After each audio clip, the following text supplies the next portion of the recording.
Bonsoir à tous. Bonsoir. Alors tout d'abord, je me propose d'apporter des précisions sur l'apologie démoniaque à laquelle nous venons d'assister. Il convient, dans un premier temps, de définir l'enfer.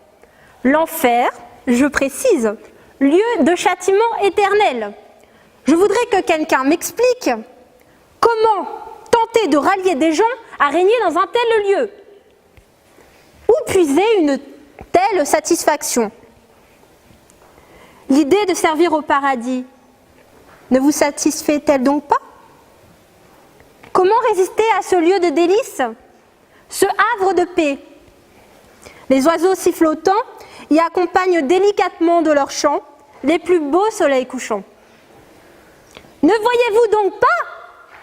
Cette démone décrit l'enfer tel le paradis. Blasphème! On n'y trouve qu'une bande de super méchants, fanatiques de barbecue à tout va, qui ne cessent en plus de rabâcher. Bah ouais les gars, on a déjà atteint le fond, alors c'est pas grave si on descend plus bas. Non mais on s'en fout quoi. Allez c'est parti, les inscriptions pour de nouveaux péchés peuvent commencer. N'écoutez pas les arguments de ces tentateurs infernaux. Ils ne cherchent qu'à rallier de nouveaux adeptes au royaume des damnés. Et puis, au paradis, sachez qu'une noble cause vous servirait. Vous ne chercherez plus la facilité telle ces petites brebis égarées. Et puis, soyons clairs, la devise du règne infernal, je cite, « Au mieux vous êtes égarés, au mieux vous serez gouvernés ». N'est-ce pas révélateur? Et puis, chère contradictrice, l'idée même de gouverner en enfer n'est-elle pas une chimère? L'enfer, ce trou à rats empli de désillusions, de privations, d'ardeur, de désordre et de supplices éternels. Comment prétendre que la gloire vous attend dans un tel lieu? Permettez-moi de retenir que le simple fait de penser y être arrivé n'est qu'une pure illusion.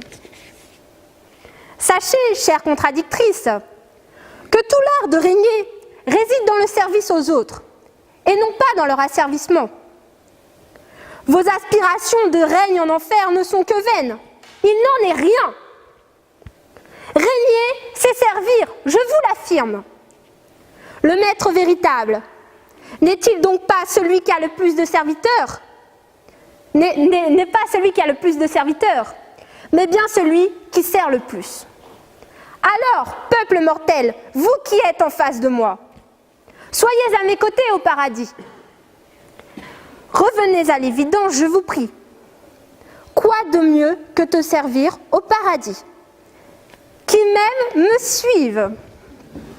Et puis, la liberté est à portée de main. Écoutez, vous l'entendez? Mais si, ce doux son de liberté. Ça t'y entend pas? T'es bête des merdes d'azote alors. Et puis, pour ma part, s'agissant du choix à faire entre ces deux mondes opposés, je retiendrai le paradis pour le souffle et l'espoir qu'il permet pour demain. Et bien sûr, j'oublierai l'enfer pour la frustration qu'il apporte finalement. Alors, cher public, sans hésiter, je choisis de servir au paradis. Je vous remercie.